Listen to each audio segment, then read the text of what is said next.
Bom dia. Vamos dar sequência, né, ao nosso estudo. Hoje, agora, nós vamos estar falando sobre o processo de industrialização da Alemanha, né? Processo este, né, que a industrialização alemã tem uma especificidade. Que especificidade é essa? É porque a industrialização alemã vai ser conhecida, ela vai ser designada como um processo de modernização conservadora. Bem, o que significa modernização conservadora? É que na Alemanha, diferente da mesma forma que os americanos têm a sua especificidade, os alemães também têm, né? Diferente da chamada Revolução Industrial Clássica, como acontece na Inglaterra, né? A Revolução Industrial Clássica, né, que é tida em Inglaterra e França, especialmente na Inglaterra, é quando a burguesia, enquanto classe, vai romper politicamente com outra classe social, né? No caso, a nobreza e, no caso, o clero, né? Especialmente a nobreza. Bem, no caso da Alemanha, você tem aqui uma unificação política e econômica conduzida pela classe dos latifundiários, que na Alemanha é conhecido como Junkers, com os militares prussianos. Bem, veja bem, aqui o que se chama de modernização conservadora é porque aqui você tem a mesma classe, né, a mesma classe social conduzindo o processo de revolução industrial, entendeu? Né?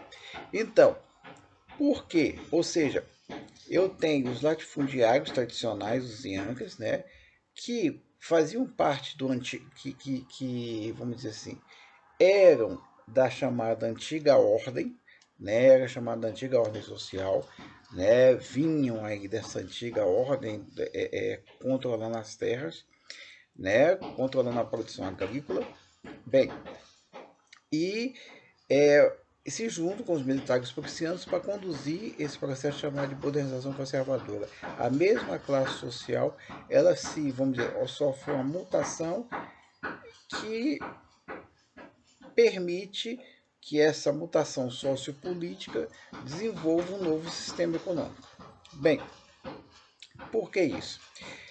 Primeiro, você existe algo na Alemanha, na chamada, porque aqui a gente está falando, é conduzido pelos principados prussianos, né, que a gente sabe que a Alemanha ela vai se unificar, né, em 1871. Bem, então você tem, primeiro, a ausência de uma burguesia forte, ou seja, você não tem uma burguesia forte aqui, né, como no caso dos Estados Unidos, por exemplo. Nos Estados Unidos, como a gente falou, você tem uma elite comerciante que conduz o processo político e o processo econômico. Aqui você não tem essa burguesia forte, como é o caso da Inglaterra também, né? Nesse sentido, a industrialização, né, é uma estratégia conduzida por esses antigos Yankees, que eram senhores feudais, né, até o século XVII, que vão se modernizando. Outro fator que conta aqui é a ausência de liberalismo político, né? Por quê? O liberalismo político, se a gente lembrar, ele nasce, né, na Revolução Gloriosa e começa a partir da Revolução Gloriosa e se fortalece no chamado Iluminismo, século XVIII. E é conduzido por quem? Pela burguesia. Porque a burguesia, né? Qual a diferença dela? É porque a burguesia, quando aquela coisa de o lema da Revolução Francesa, liberdade, igualdade e fraternidade, o que significa esses movimentos aqui? A liberdade é fundamental para o desenvolvimento do capitalismo. Por quê? Eu preciso liberar forças produtivas. E é o que acontece com a Revolução Burguesa. Né? Ela libera forças produtivas.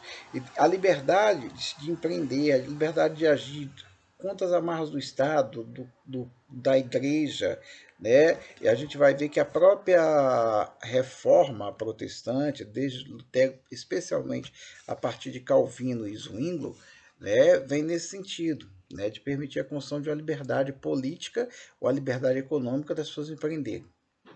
Bem, a igualdade, né, parte do pressuposto também que igualdade, as pessoas precisam ser igual no capitalismo. É por isso que o escravismo moderno, né, começa no século XVII, século XVIII aí na América, ele não é a mesma coisa do escravismo antigo. Ele é algo, vamos dizer assim, momentâneo. Porque naquele momento eu não tenho excedente de força de trabalho na Europa, então eu preciso buscar onde? Trabalho escravo. Eu não tenho condições de ter trabalho assalariado. Tanto que depois, quando eu começo esse excedente, o escravismo vai perdendo sua força. A escravidão. Igualdade de quê? Porque as pessoas no capitalismo vão ver contratos. Compra e venda de força de trabalho. Eu tenho que ter contratos ali. Né? E eu só posso ter contrato entre iguais. E a fraternidade tem muito a ver com o que o Durkheim vai chamar de solidariedade orgânica no capitalismo. Por quê? Se somos solidários, o próprio Adam Smith vai trabalhar nesse divisão do trabalho, senão não funciona. Né? Então eu tenho a ausência de uma burguesia forte e a ausência de liberalismo político. Diante disso, eu tenho um vácuo que entra os Yankees, que são os latifundiários. Bem, diante disso, diferente dos Estados Unidos aqui, né, que lá você desenvolve uma parceria, uma simbiose entre Estado e indivíduo, aqui a industrialização se desenvolve sob a égide de um Estado totalmente autoritário, que é o Estado prussiano. Né? Por isso também, né, esse tipo de industrialização vai ser conhecido, esse tipo de poder como via prussiana do desenvolvimento capitalista. Né? Vai ser conhecido assim por conta que o grande exemplo, a grande referência é a Alemanha. Ou seja, e o Brasil, de certa forma, acontece isso também. Ou seja, quem vai modernizar a economia brasileira é a partir do café. São os produtores de café que vão garantir acúmulo de capital e além do estrangeiro, você tem a indústria surge a partir disso aí. Bem, então, essas características do Estado autoritário na Alemanha. Primeiro, o Estado ele é o principal criador das instituições econômicas. Banco, indústria, infraestrutura. O Estado aqui é o principal, vamos dizer assim, é o principal criador. Diferente dos Estados Unidos. A gente viu, caso das ferrovias, existe uma parceria público-privada ali. Bem, o Estado, aqui, segunda característica, esse Estado vai determinar a estrutura concorrencial. Como? O capitalismo, a industrialização alemã, ela já nasce sob uma lógica altamente monopolista e altamente concentrada, porque o Estado vai garantir isso aqui, né? E o Estado ele vai moldar as empresas, vai moldar os agentes privados de acordo com sua estratégia de desenvolvimento, ou seja, então essas características, que eu estou chamando de Estado autoritário, né? É o grande criador das instituições econômicas, primeiro. Segundo, esse Estado ele vai garantir, determinar e permitir uma estrutura concorrencial monopolista. Né? E terceiro, as empresas e os grupos agentes privados vão ser moldados de acordo com as necessidades de desenvolvimento daquele Estado específico, no caso, o Estado prussiano. Bem, agora, tem uma coisa que se assemelha à instituição americana, é que essa forma de industrialização, até forma de um Estado autoritário, ela se fortalece, né, a partir de guerras. Ou seja, a guerra passa também a ser o motor do desenvolvimento econômico alemão. Quais são guerras? São 4 guerras. Primeiro, guerra de unificação ao longo de todo o século XIX até chegar em 1871. Em 1871, a Alemanha se expande. Você tem uma guerra de expansão territorial, especialmente aqui contra a França. Por quê? Porque nesse período a Alemanha se industrializa e a Alemanha precisa um dos principais motores da industrialização alemã é siderurgia e metalurgia, aço, produzir aço, ferro e aço, né? E você tem a região de Alsácia e Lorena, divisa entre a Alemanha e França, né? Que faz parte de um conflito por conta das reservas de carvão mineral que existem ali para alimentar o desenvolvimento da indústria alemã. Aí você vem a Primeira Guerra e a Segunda Guerra Mundial. A gente lembra que a Alemanha saiu arrasada da Primeira Guerra Mundial e na década de 1930, né, ela vai fazer um processo de reconstrução a partir, ou seja, o grande motor da indústria alemã vai ser a indústria bélica, que vai fortalecer a economia alemã e a Alemanha vai chegar na Segunda Guerra e todo mundo sabe a história. Bem, diante disso, né, a gente tem que entender um pouquinho as raízes históricas, porque primeiro, né, e veja bem, engraçado, né, lembrando dos Estados Unidos, né, os Estados Unidos vai construir seu processo de unificação territorial, lógico, com guerras também, guerra contra os nativos, guerra contra o México, né, ou seja, mas você tem a ferrovia sendo o grande motor ali. Os conflitos contra nativos, o conflito contra o México, né, nativos para conquistar o Oeste, né, e o México para a guerra para consolidar o acesso ao Oceano Pacífico. Bem, então você tem a Prússia, essa história da unificação, a Prússia, né, você tem um fortalecimento do Estado absolutista, poder absoluto do rei, né, isso no século XVIII, né. Você tem no século XVIII também uma política econômica mercantilista, ou seja, uma política econômica que permite acumular, né? Uma política econômica que permite uma grande expansão econômica da Alemanha, né? E o mercantilismo alemão vai ser do tipo cameralista. O que é o cameralismo? É o rei, ele cria uma estrutura, né, no caso ali uma câmara, né, que tem missão de administrar o negócio do reino. Né? Então ele vai criar o cameralismo, essa câmara, é uma instituição estatal, né, que vai ser uma espécie de um conselho econômico, vamos dizer assim, do rei prussiano, né, que vai criar imposto, vai ser uma série de coisas para permitir a expansão do mercantilismo. Esse chamado cameralismo, ele se desenvolve entre os fins do século XVI e final do século XVIII, né, que você cria as bases para a unificação alemã no final do século XIX, no último quarto do século XIX. Então, o que esse cameralismo vai fazer? Você vai ter um processo de centralização da administração pública em torno do rei.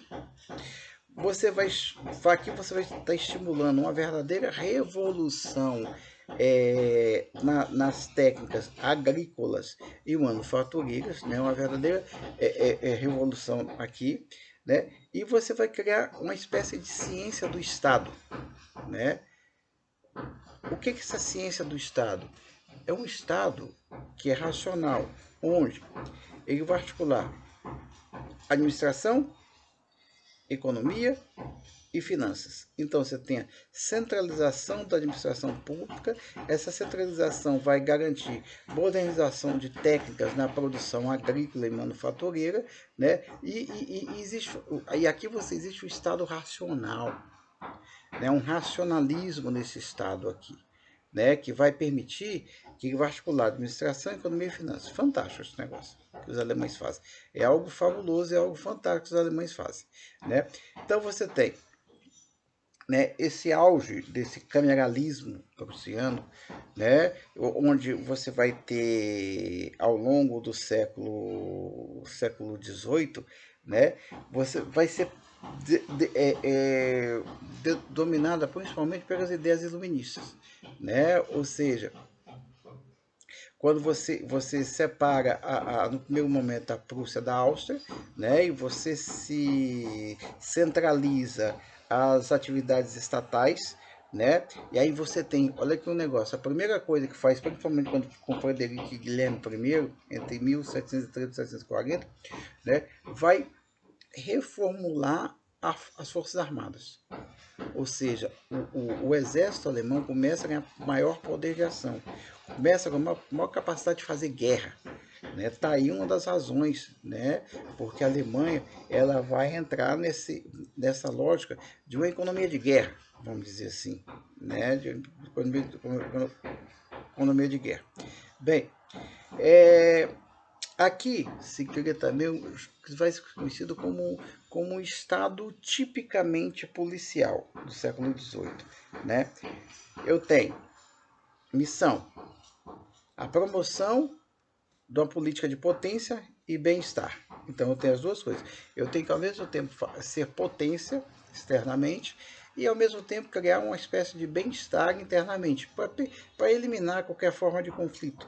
Para eliminar qualquer forma de conflito interno, ou seja, então tem um Estado policial que garanta a tranquilidade desse processo de industrialização. Bem, aí eu tenho esse Estado policial, ele vai ter uma política econômica mercantilista extremamente agressiva, muito, muito agressiva, né? Vai haver uma gestão totalmente eficiente dos impostos, né? Você tem uma gestão eficiente, isso é importante, né? Porque o Estado vive de quê? De imposto. Né? E quando eu tenho esse Estado racional que arrecada, o que o Estado está fazendo? O Estado cria imposto, o Estado arrecada, o Estado gere. Né? Então, racionalidade ao extremo. Né? Então, eu tenho isso. Nesse sentido, esse Estado racional vai formar uma burocracia técnica, né, que vai ser eficiente dos princípios do rei. Então, eu tenho a formação de uma alguns chamam de uma tecnoburocracia, né? É um estado da razão, precisa de técnicos, precisa de burocratas que saibam fazer as coisas, saibam conduzir isso aqui. E um exército forte, né, de ataque e defesa, que vai permitir o quê? A expansão territorial, né? Permitir que a expansão territorial, né? Então, nesse sentido, eu tenho uma intensa agressividade na política mercantilista, né? E para que o mercantilismo, basicamente, ele tem qual sentido, né? Acumular moeda. E eu preciso, na economia moderna, acumular moeda. Né? Eu preciso de impostos. Né? Eu preciso da gestão eficiente dos impostos. Né? Os alemães fazem isso muito bem. Né? Eu preciso para isso, só que para que isso aconteça, para que eu tenha política agressiva, para que eu tenha uma gestão eficiente dos impostos, para que eu tenha aquela simbiose entre economia, finanças, né? Economia e finanças, eu preciso de uma burocracia técnica, que saiba fazer as coisas, de gente que saiba mexer com as coisas. Né? E eu tenho um exército forte, né, que permita atacar e defender, não só para zelar as fronteiras, porque a perspectiva para esse ano vai ser sempre expansão territorial. Né? Já nasce com esse sentido, com a expansão territorial. Bem, diante disso, eu tenho alguns resultados, né, que podem dizer o que está acontecendo nesse sentido aqui. Né? Resultados. Primeiro, eu tenho uma grande expansão manufatureira, especialmente nos setores têxtil, no setor metal, né, por isso a siderurgia, metalurgia e produtos de luxo. Né? Bem, considerando isso, eu tenho um boom econômico, vou puxando, eu tenho o quê? Um boom demográfico. Né? Eu tenho crescimento demográfico também. Né? Eu tenho crescimento demográfico também. Né? Bom, só para ter ideia, Berlim salta em 20 anos de 2 milhões, né, para em torno de 5 milhões. Né? Você dobra a população, Berlim, desculpa, a Prússia. Né? Então, diante disso, diante de todas essas condições, o Estado forma um monopólio né, basicamente os seguintes setores: ferro, carvão, zinco e prata. Olha aqui, ferro, né? A gente vai ver que o processo de industrialização no final do século XIX vai ser baseado principalmente na siderurgia, né? Navios, automóvel, né? Ferrovias, né? Eu preciso disso, né? Carvão, que é o para eu alimentar essa indústria, né? O zinco, né? E a prata, né? Eu tenho aqui elementos que vão permitir isso aqui. Bem, no século XIX, né? Aí diante disso, toda essa. Então vamos dizer assim, que no século XVIII começa a ser construído, né, uma espécie de base, de infraestrutura política, que vai também fazer com que haja uma infraestrutura política e econômica, uma infraestrutura política, uma infraestrutura social e uma infraestrutura econômica. Bem, diante disso, chega no século XIX. No século XIX, você tem uma série de revoluções burguesas na Europa. A Revolução Francesa, né? Na Inglaterra se consolida um Estado burguês, né? Você tem no continente aí uma série de revoltas, a burguesia, né? Você vem o Napoleão consolidando aí o poder político, né? Napoleão vai consolidar politicamente a Revolução Francesa, né? Mas os Yankees continuam na Prússia mandando um mão de ferro, né? Eles não saem do poder, né? E vão aos poucos se modernizando, né? Com o fim das guerras napoleônicas, né, em 1815, né, você tem em torno de 39 estados de língua alemã que se unem em torno da Prússia, formando a Liga Alemã. Ou seja, aqui você tem um processo já de unificação política. Né? Porque qualquer processo de desenvolvimento econômico, eu preciso primeiro da unificação política. Né? Uma unificação e depois, e nisso a unificação política vai trazendo também a unificação territorial. Né? Então aqui eu tenho a Áustria junto com a Prússia nesse sentido, né? Com o final das guerras napoleônicas, né? A Áustria sai fortalecida e junto com a Prússia faz conduz esse processo também de condução de unificação dos estados alemães. Bem, a partir da unificação política, começa a ocorrer uma unificação econômica. Bem, primeira coisa, em 1834, cria-se uma união aduaneira. Bom, gente, o que é união aduaneira? A união aduaneira é uma união de tributos, ou seja, a união cobrar um imposto só. Né? É como se a Alemanha, se a Prússia tivesse uma reforma tributária aqui.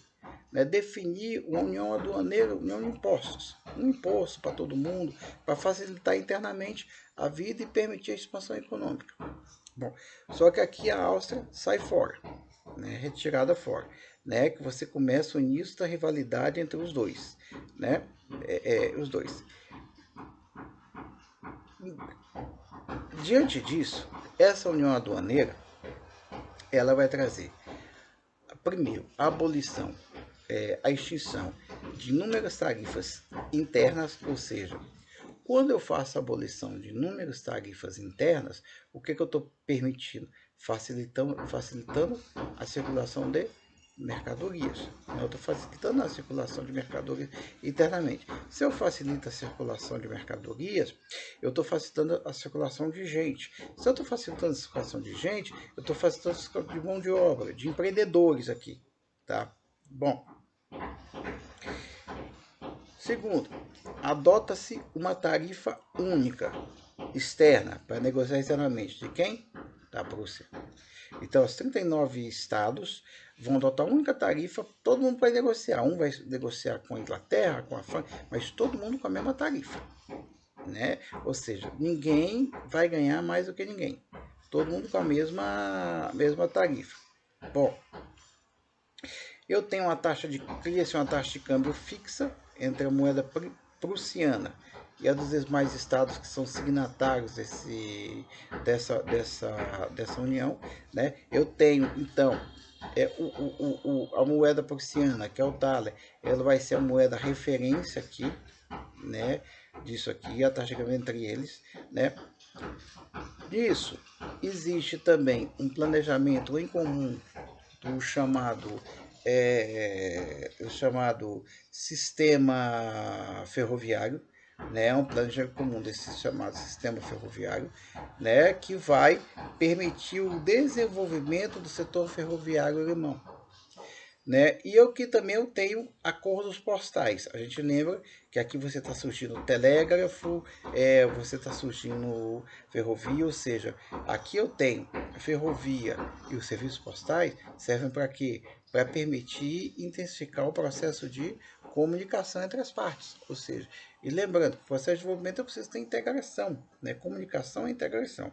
Bem, diante disso, em 1846 existe então, primeiro, século XVIII, você tem o começo da unificação, século XVIII até começo do século XIX, começo de um processo de unificação política. Século XIX, a partir de 1815, mas a partir de 1834, 1846, aqui, quando a gente vê também que está se acalmando na Europa, né, as chamadas, quem leu o livro do Hobsbawm, a Era das Revoluções, né, vai ver que é um momento que acalma, 1850 acalma na Europa, a Europa tem uma espécie de paz política, vamos dizer assim, a Prússia principalmente, que é o Estado policial, né, e se inicia o processo de unificação econômica a partir do que a gente falou. Bem, como resultado disso, primeiro eu tenho, em 1846 também eu tenho um plano monetário, banco monetário. O que é esse plano monetário? O que significa esse plano monetário? Eu vou pegar o Banco Real de Berlim, Real de Berlim, vai se transformar no responsável pelo estabelecimento de um padrão monetário dentro daquela liga alemã. Ou seja, em 1846, na verdade, o que é o Banco da Prússia, né? O Banco de Berlim, Banco Real de Berlim se transforma no Banco da Prússia, e esse Banco da Prússia se transforma no que seria depois o Banco Central Alemão, né? Que vai fazer a gestão de quê? De política monetária, né? De política monetária. Isso é importante. Até quando eu crio o Banco Central, que esse Banco Central vai fazer o quê? Ele vai fazer a regulação da política monetária. Isso é fundamental para qualquer país que esteja realizando um processo de desenvolvimento econômico, especialmente do tipo capitalista. Bem, vai se definir um chamado padrão prata, né? Onde o thaler, moeda fixada numa quantidade X de prata, né? Vai ser a moeda dos estados alemães. Ó, então, eu tenho um Banco Central e esse Banco Central faz a unificação monetária. Isso é importante. A partir da década de 1840, né, que a gente vai falar sobre a unificação da política de expansão ferroviária, você tem um boom ferroviário na Alemanha. Ou seja, você tem o início da expansão ferroviária na Alemanha. Né? E a gente sabe que a ferrovia e o telégrafo vão ser os principais meios de comunicação da segunda metade do século XIX, os principais meios de integração da segunda metade do século XIX. Né? Isso, onde quem vai desenvolver isso aí, Estados Unidos, a Alemanha, são os países que mais se desenvolvem. Né? Que a Inglaterra já tinha seu sistema ferroviário, né? Mas a Inglaterra vai ser baseada principalmente na indústria têxtil. Aqui você, tanto aqui quanto nos Estados Unidos, você tem uma diversificação desse processo de industrialização. Bem, outra coisa, você tem uma expansão industrial, né? Nos setores de metal mecânica, mineração, têxtil, principalmente, e a indústria química, né?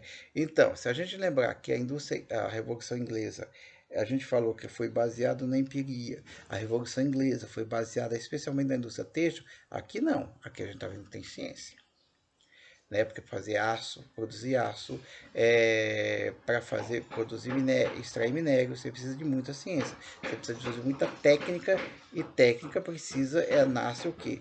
O que é a técnica? Técnica é nada mais do que a aplicação da ciência no mundo real, não é isso? Então, você praticamente não tem empiria mais, né? Que aqui você tem um processo de encadeamento dessas ferrovias, né? Bem, então aqui a gente está vendo, né? Por mais que tenha uma certa especificidade desse processo de industrialização alemã, né? Tem umas coisas parecidas. A gente falou, os americanos não se copiam, a coisa dele é única. Alemão também é específico, não copia de ninguém. Vai ver que os outros países diferentes têm algumas características comuns. Né? No Japão, vai ver, na Rússia, próprios da América Latina. Mas aqui é específico também. Né? Então eu tenho, continuando, né? Então eu tenho o começo da unificação política, mas ela vai continuando. A partir da década de 1860, né? Então a gente viu que desde o começo do século XIX, né, você tem já tentativa de unificação política. Tentativa não. Tentativa desculpa, foi um equívoco. Você tem o início do processo de construção da unificação política.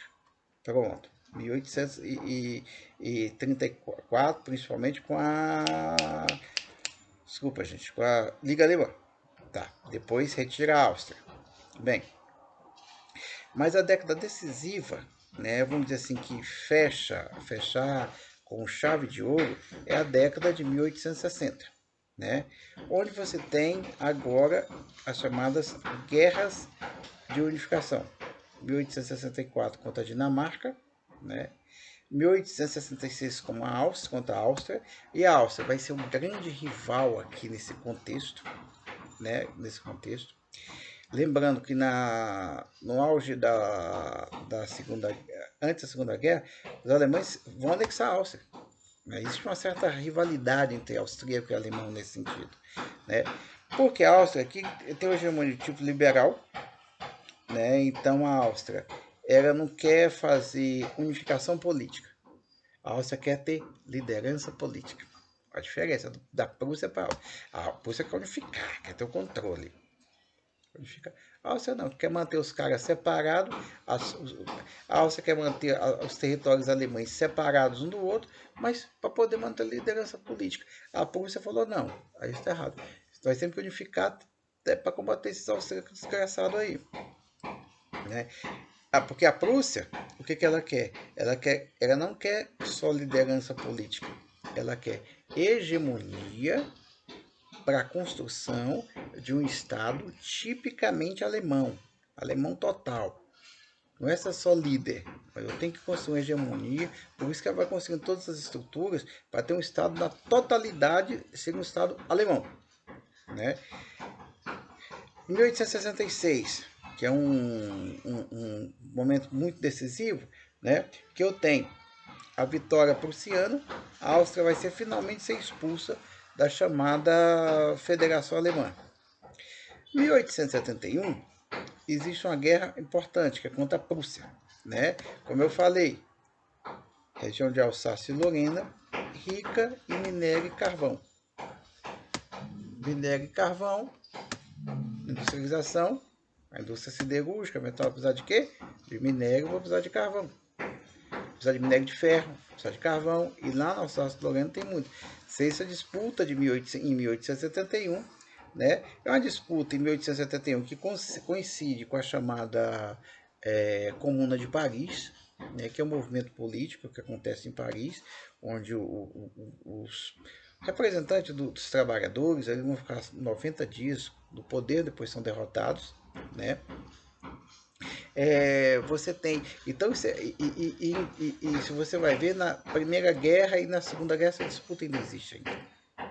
Né, contra a França, disputa territorial. E aqui lembra que eu estou falando que que eu falei no começo, nesse último momento tem uma expansão territorial na Alemanha. né? Um processo de expansão territorial. Bem, esse expansionismo, desculpa, eu tive que interromper, mas já voltamos. Esse expansionismo, retomando aqui, esse expansionismo territorial vai ser baseado na chamada teoria do espaço vital, que foi algo desenvolvido por um geógrafo alemão chamado Friedrich Ratzel, né? Porque a gente lembra que a geografia ela vai se desenvolver, a chamada geografia política vai se desenvolver na Alemanha, com Friedrich Ratzel, que tem a ver com a geografia, vai ser a ciência que vai se desenvolver como condição, vai aparecer como ciência no século XIX, vai, na França e na Alemanha, e na Alemanha a geografia vai se caracterizar principalmente como desenvolver políticas de ocupação territorial, que vai ser, a partir daí, chamada geopolítica. E o que dizia a teoria do espaço vital? Diz o seguinte, de certa forma geral, diz o seguinte, que toda sociedade desenvolvida deve ocupar espaço de onde as sociedades ali são menos desenvolvidas. Por quê? E justifica o seguinte, de forma geral, é o seguinte, deixa eu tentar explicar melhor. Eu, no meu território, eu consigo desenvolver, industrializar, beleza. No território do lado, tem uma sociedade que ela não conseguiu o mesmo nível de desenvolvimento que eu. Então, o que o rato vai dizer? Então nós podemos invadir esse território, porque essas pessoas não têm capacidade de fazer com que aquele território seja produtivo. Então, justifica a nossa invasão. Ou seja, está dizendo o seguinte, que nós, enquanto detentores do conhecimento, até tem que levar o desenvolvimento para outros territórios, que não deixa de ser um pouco parecido, né, deixa de ter uma certa semelhança com o chamado Destino Manifesto lá dos Estados Unidos, né, que tem que levar... O que é o Destino Manifesto? Que os Estados Unidos vão ter a missão de levar o desenvolvimento para os indígenas, para os mexicanos, para os latinos, para os negros, ou seja, é aquela coisa, nós somos os escolhidos. Destino Manifesto, somos os escolhidos. E os escolhidos têm que, nem que isso eu extermine índio, extermine mexicano, mas porque nós precisamos melhorar esse território. E de certa forma, a chamada, essa teoria do Hatzel, né, ela vai de certa forma referendar a expansão territorial, ou melhor, na verdade, vai justificar o expansionismo alemão, né? E 1871, então, diante de todas essas condições que vão sendo dadas aí, né, existe, a partir da coroação de Guilherme I, a formação do Império Alemão, né, em 1871, e aí você tem o processo de unificação. Então, a Alemanha, enquanto Alemanha, né, ela vai surgir no mapa em 1871. Até então, você tinha a Prússia e mais 38 estados aí, né, e a Prússia controlando todo mundo, chamados Principados Alemães ou Estados Alemães. Bem, resultados, né, desse processo de... Aí você tem, então, nesse período, entre 1871 e 1914, você tem algumas situações, algumas estruturas, algumas instituições que vão sendo formadas, vão sendo dadas para isso.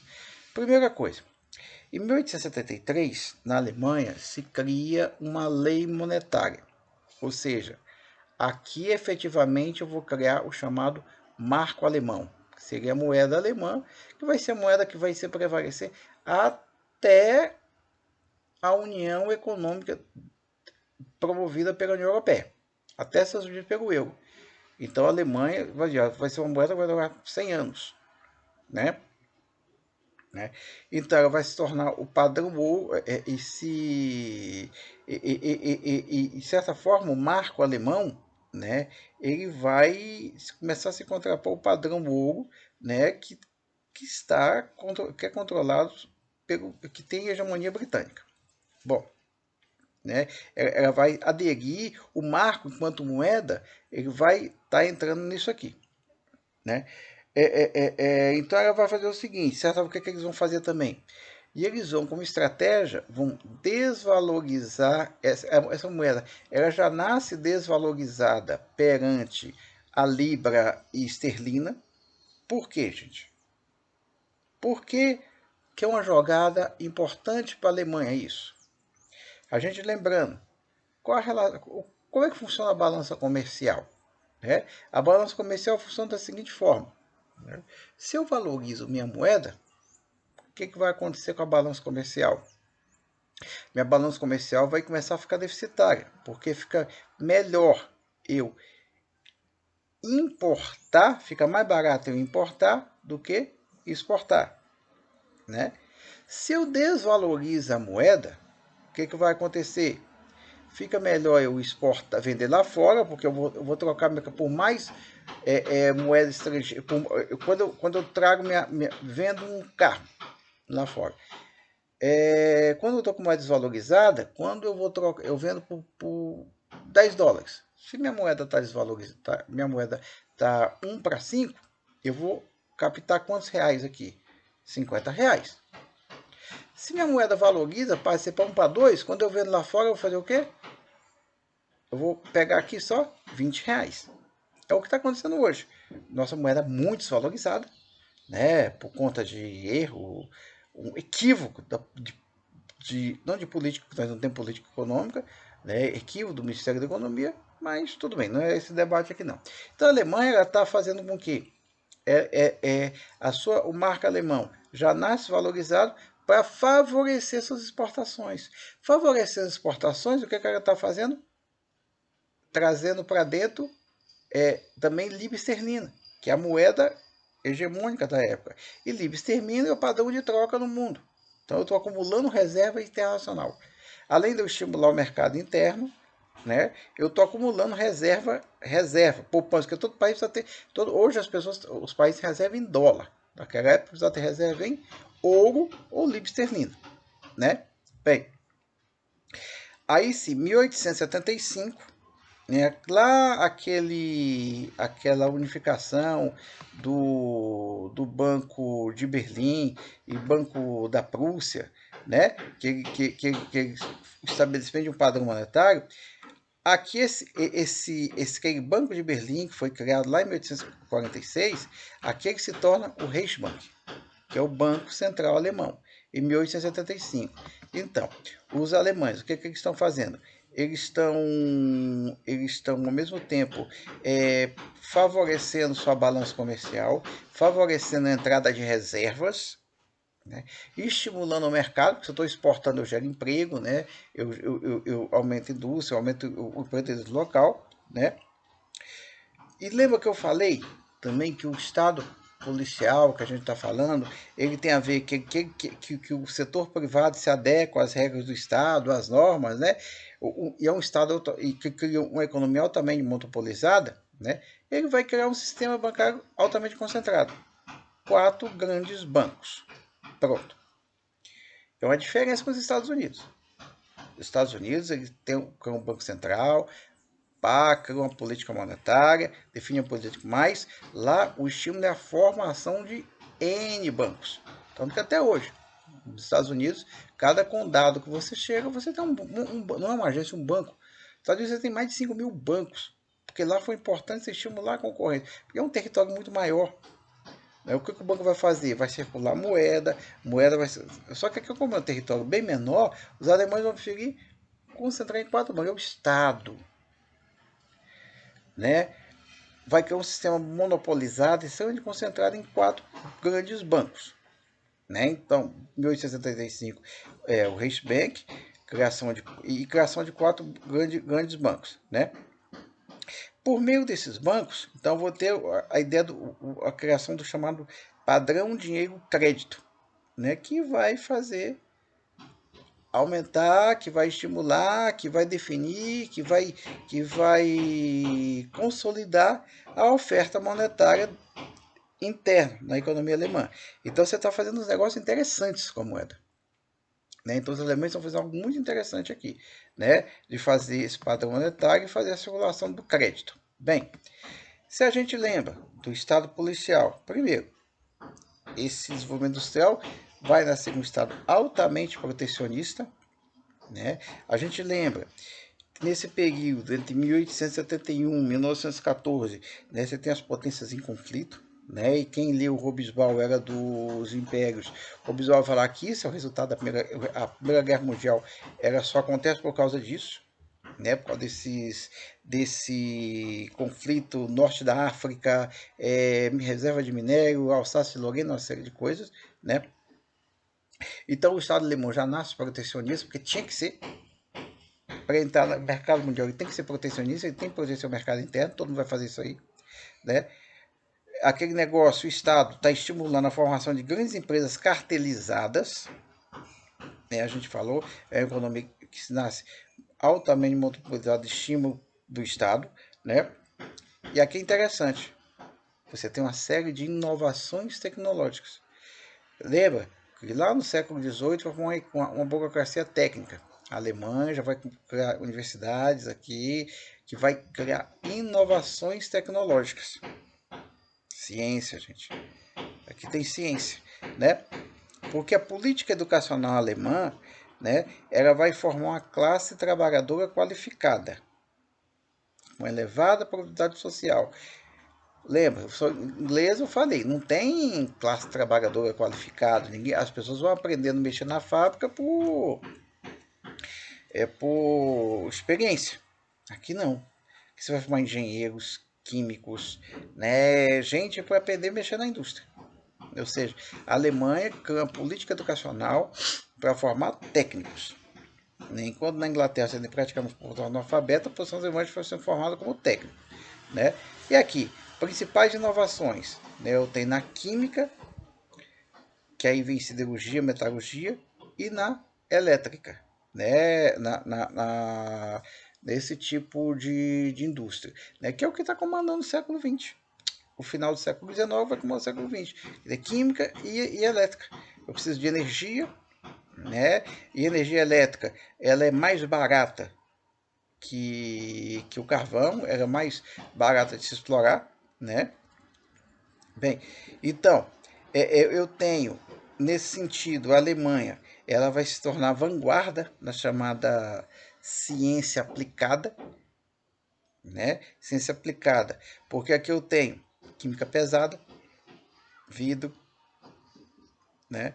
Eu tenho a química leve, né? Eu tenho corante, setor cosmético, material fotográfico, né? Eu tenho invenção, dínamo, lâmpada elétrica, geradores, acumuladores e capacitores de energia, né? Lâmpada. Então você tem uma série de inovações, né? Uma série de inovações que está acontecendo na Alemanha que vai perder salto brusco, né? É só a gente imaginar que em 1871 a Alemanha se unifica, né? A Alemanha já se unifica como potência.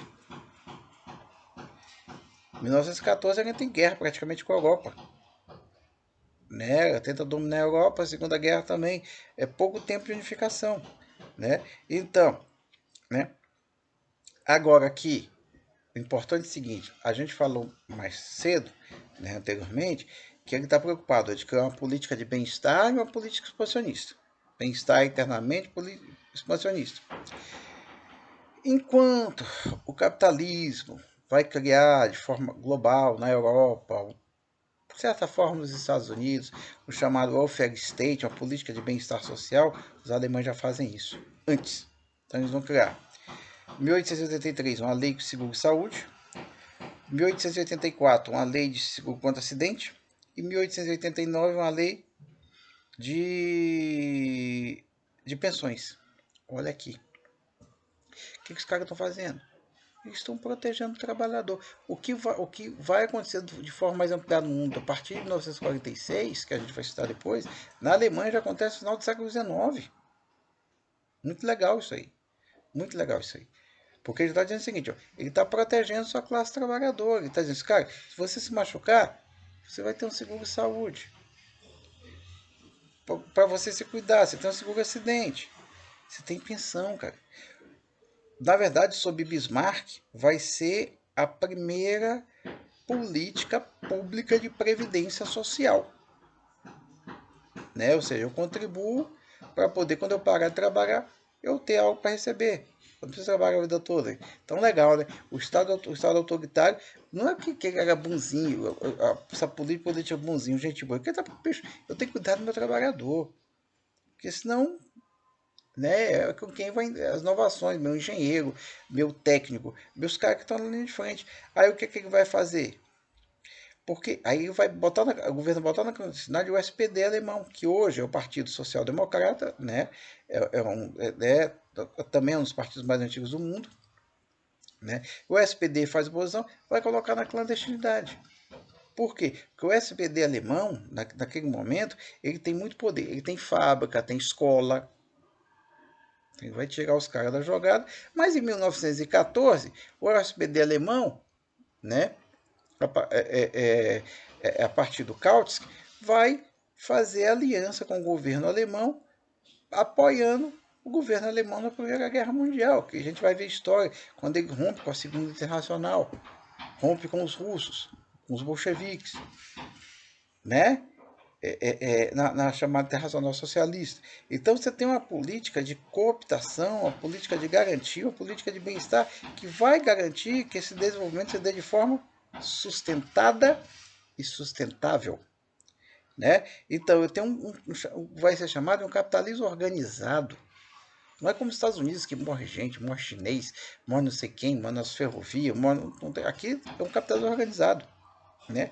Que é que você tem uma política de industrialização nacional militarista, né? Isso é importante, nacional militarista, né? Então é uma política de potência e bem-estar. Potência que eu tenho que expandir, né? Então, e tem que dizer o seguinte, bom, se é uma política de bem-estar, tem que dizer assim, eu estou expandindo, gente, eu estou expandindo, mas eu estou expandindo por quê? Porque é para o bem de toda a comunidade, então tem o apoio da população, né? Eu tenho o apoio da população, né? Então, então eu tenho que isso você tem essa característica, né, dessa forma de industrialização, né, que seria esse capitalismo, vamos dizer assim, organizado, né? Bem, e aí eu tenho todo esse movimento, né? Mas aí você tem um momento que eu tenho que a partir de 1918 terminou a Primeira Guerra, né? A Alemanha enfrenta até 1945, a Alemanha tem duas guerras, né? Tem duas guerras mundiais. A Alemanha perde a primeira e perde a segunda. Entra na primeira como potência, perde. Entra na segunda como potência também, perde a Segunda Guerra Mundial. Por detalhes históricos, a gente não vai discutir a questão por que deixou de ganhar, por que deixou de perder, né? Então, né, você tem hiperinflação, né? A indústria alemã entra em colapso nesse período. Ela tem um breve período entre 1930, na década de 1930, de crescimento, por conta principalmente dos expansionismo bélico, né? A indústria médica vai ser o motor da economia alemã, mas depois, com o final da Segunda Guerra, então entre 1918 e 1945, vai ser conhecido como o período da barbárie, né, onde você tem guerras, Estado autoritário, perseguição política, uma série de coisas. Bem, né, então eu tenho aqui, né, que esse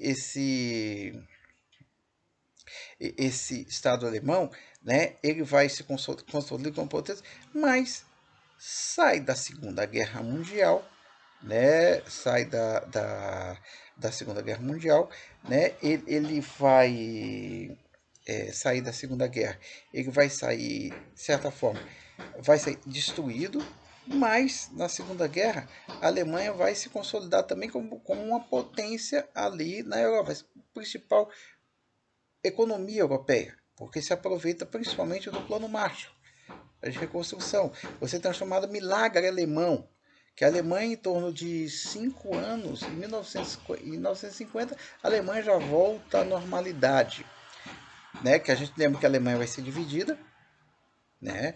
A Alemanha Oriental e a Alemanha Ocidental, né? A Alemanha em 5 anos, a Alemanha Ocidental já volta à normalidade, volta a crescimento, volta a ter um protagonismo na Europa, que vai se dar até hoje, esse protagonismo. A gente vê que a Alemanha é o país mais estável, mais, só olhar hoje, né, quando vem do coronavírus, qual o país mais estável nesse sentido? A Alemanha.